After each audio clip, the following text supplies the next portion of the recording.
Saint Catherine of Siena was born during the outbreak of the plague in Siena, Italy on March 25, 1347. She was the 25th child born to her mother, although half of her brothers and sisters did not survive childhood. Catherine herself was a twin, but her sister did not survive infancy. Her mother was 40 when she was born. Her father was a cloth dyer. At the age of 16, Catherine's sister, Bonaventura, died, leaving her husband as a widower. Catherine's parents proposed that he marry Catherine as a replacement, but Catherine opposed this. She began fasting and cut her hair short to mar her appearance. Her parents attempted to resist this move, to avoid marriage, but they were unsuccessful. Her fasting and her devotion to her family convinced them to relent and allow her to live as she pleased.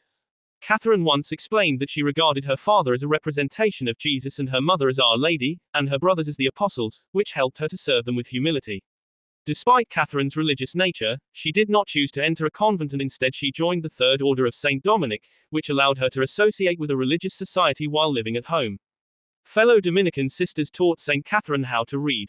Meanwhile, she lived quietly, isolated within her family home. St. Catherine developed a habit of giving things away and she continually gave away her family's food and clothing to people in need. She never asked permission to give these things away, and she quietly put up with their criticisms. Something changed her when she was 21. She described an experience she referred to as her mystical marriage to Christ. There are debates over whether or not St. Catherine was given a ring, with some claiming she was given a bejeweled ring, and other claiming the ring was made of Jesus' skin.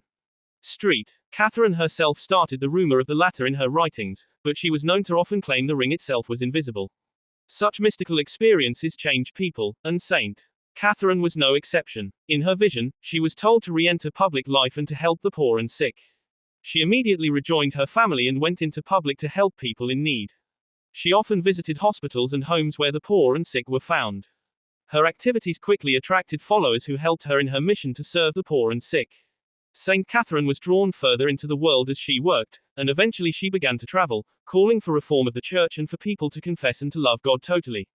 She became involved in politics, and was key in working to keep city-states loyal to the Pope. She was also credited with helping to start a crusade to the Holy Land.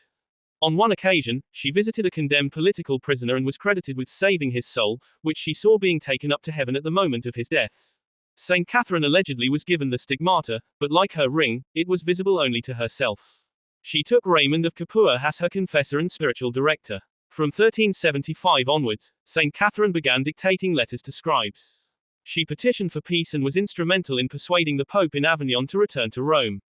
She became involved in the fractured politics of her time, but was instrumental in restoring the papacy to Rome and in brokering peace deals during a time of factional conflict and war between the Italian city-states.